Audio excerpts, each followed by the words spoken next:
Okay, let's jump in.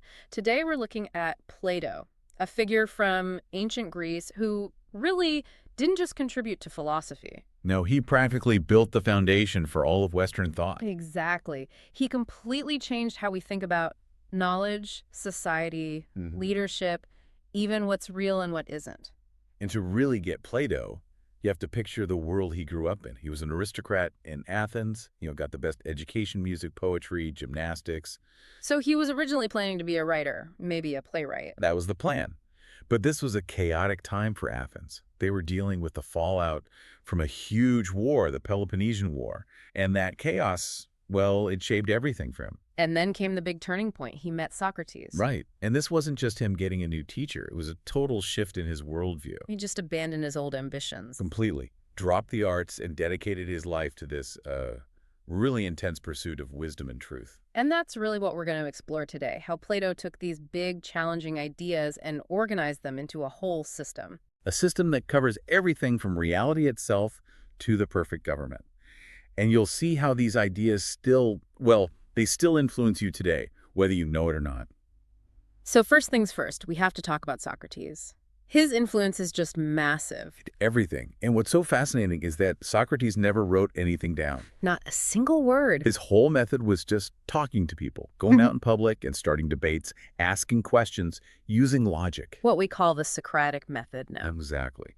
And through that process, Plato learned that most people, they run on opinions, not actual solid knowledge. And that idea leads to the event that basically defined Plato's entire life's work. The execution of Socrates. The Athenian government sentenced him to death, and for Plato, this was just a devastating moment. It was. He saw it as the ultimate failure of democracy.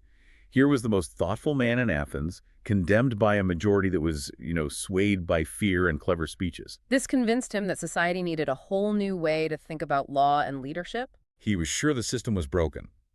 So he dedicated his life to documenting Socrates' ideas. That's really the only reason we know so much about him. The documentation itself became a revolutionary act. So after Socrates' death, Plato travels for a while, then comes back to Athens around 387 BC. And that's when he founds the Academy. Yeah, he sets it up in this grove named after a hero, Academus, and it grows into what many people call the first real university in the Western world. Because it was so organized. Right. It had a structure, a curriculum. Oh, what were they studying? It wasn't just philosophy, right? Not at all. Yeah. Students came from all over Greece to study mathematics, astronomy, logic. The main goal was to train future leaders. To send them to think clearly and act with justice. He believed education was the single most important tool for improving life, period. And he was especially serious about one subject in particular. Oh, yeah. There was famously an inscription over the entrance to the Academy. What did it say? Let no one ignorant of geometry enter here. Wow. So why geometry? Why was math the gatekeeper? Because for Plato, math teaches you abstract thinking.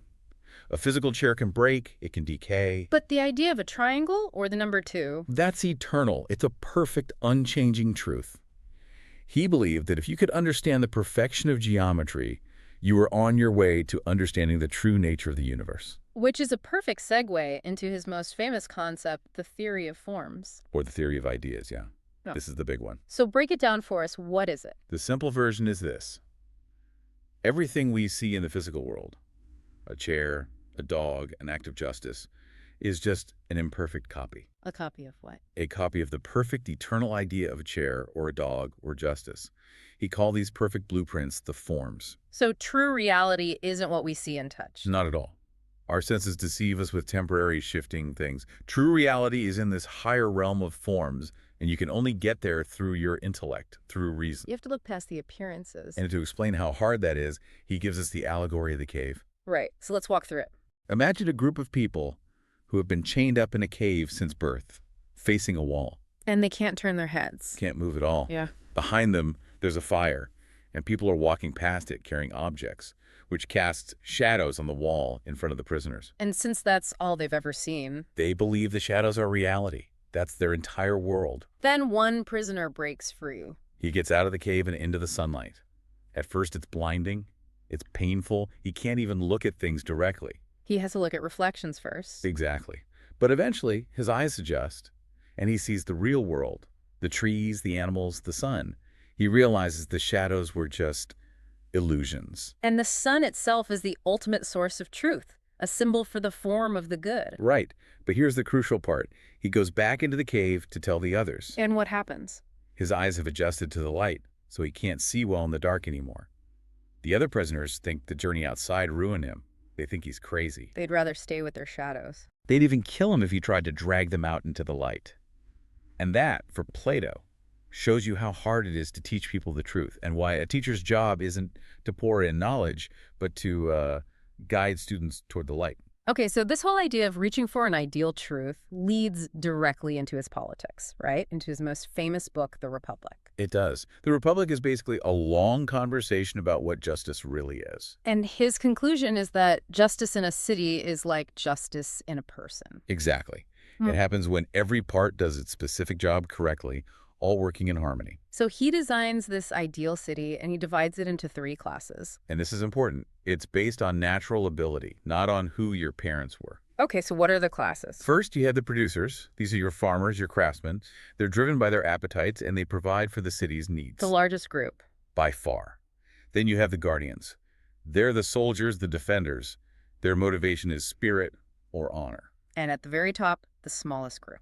The rulers. And this is where it gets really radical. He says the only people fit to rule are philosopher kings. People who've actually reached the highest level of wisdom, they've seen the sun outside the cave. Right. So they rule based on logic and truth, not on personal ambition or what's popular. But the requirements to become one were unbelievable. Decades of intense training, both physical and mental. And here's the kicker. Go on.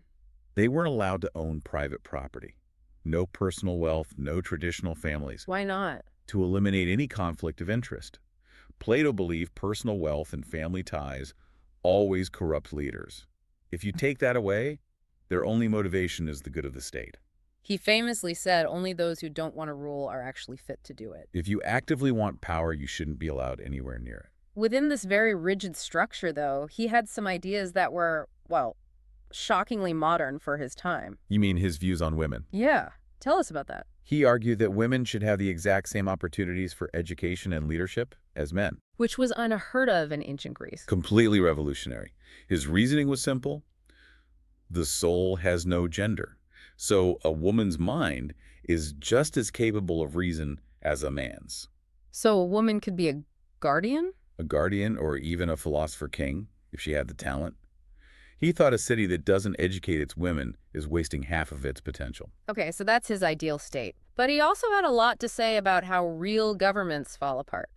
He did. He saw a kind of natural cycle of decay. He said a state ruled by honor, a timocracy, eventually collapses into an oligarchy, which is ruled by the rich. And that creates a huge gap between the rich and the poor. Which leads to a revolt, and you get democracy. And he was not a fan of democracy. Not at all. He feared it leads to chaos, because people prioritize their own personal freedom over the needs of the state. He thought it was basically mom rule. An undisciplined mob, yeah. Huh. And he warned that when things get that chaotic, people start begging for a strong leader to come in and restore order. And that's how you get a tyrant. Exactly. For him, democracy was the second to last step on the road to tyranny, the worst form of government. So let's pull all this together. What is Plato's lasting legacy?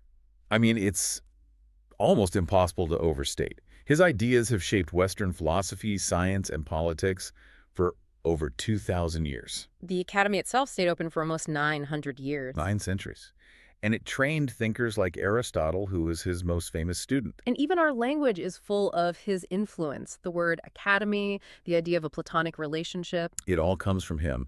His focus on objective truth, on reason, and on the need for educated leaders. That's still at the heart of so many of our debates today. He forces you to ask, are we dealing with reality or are we just arguing about shadows on a wall? It all comes back to that one core idea. That the people best suited to rule are the ones who don't actually want the power. So if we applied that standard today, who would you even choose to lead?